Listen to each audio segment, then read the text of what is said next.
We all know potato chips, that crispy salty snack that you open to just have a few, and before you know it, the bag is empty.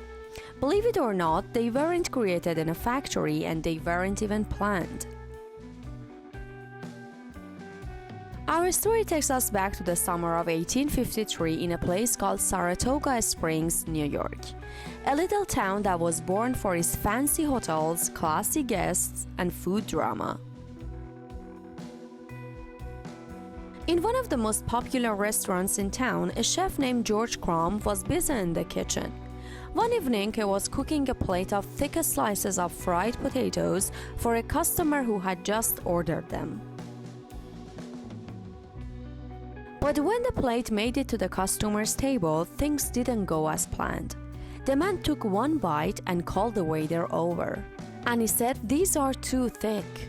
He didn't like the potatoes and asked the waiter to take them back. The waiter was a little embarrassed. He carried the untouched plate back to the kitchen. He went to George and said, "He doesn't like the potatoes. He says they're too thick." George was annoyed, maybe even a little offended. So out of pure frustration, he grabbed his sharpest knife, determined to make the thinnest potato slices the world have ever seen. So thin that the customer wouldn't be able to pick them up with a fork. He sliced and sliced, the potatoes piling up into nearly transparent sheets. You could almost see light through them. Then he tossed those delicate slices into a big pan of hot oil, watching them dance and curl as they fried. The kitchen filled with the irresistible smell of potatoes turning golden. When they were perfectly crisp, he scooped them out, let them drain, and showered them with extra salt, maybe just a little more than usual to drive his point home. The plate went back out to the customer. George probably expected him to hate it, but instead, the man took one bite and his eyes lit up. He smiled and then reached for another, and another, and another. He absolutely loved them.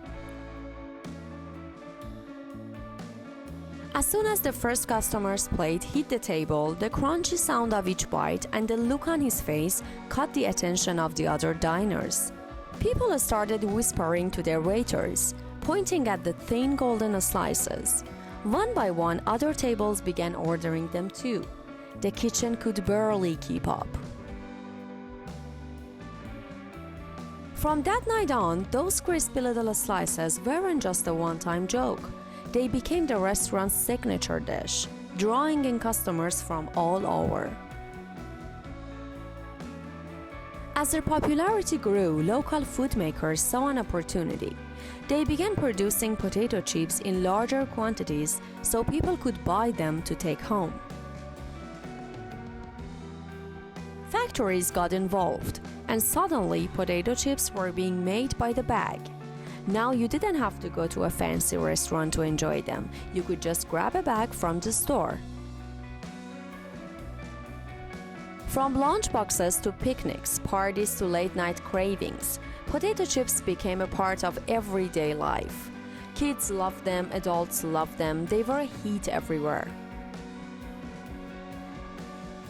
And to think, it all started because one customer didn't like his potatoes and one frustrated chef decided to get a little creative or maybe a little petty. Either way, the world's favorite snack was born.